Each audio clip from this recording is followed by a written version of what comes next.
Tää on kaikille niille, joiden korvaan sössötetään, mussutetaan ja helvetisti hössötetään. Ja koitetaan neuvoa, miten elää oma elämä. Miten aina pitäis rahaa olla enemmän. Miten 20-vuotiaana pitäis kelaa eläket.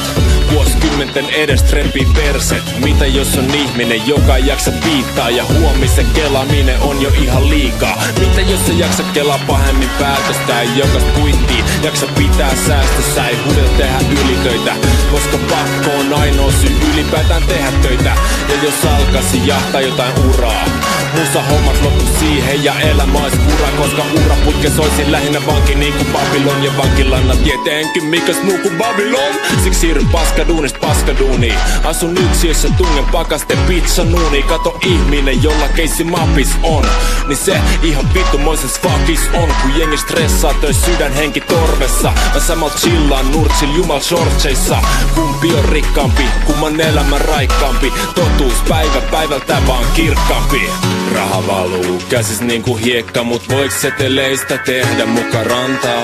Raha valuu käsis niinku hiekka, kumpi sit on arvokkaampaa? Masse, masse, masse, masse, masse, masse, masse, masse, masse, masse, maijava on masseista hajalla, tekee töitä vapaa-ajalla.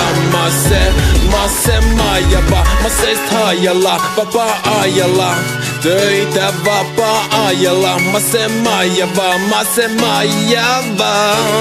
Töitä vapaa-ajalla.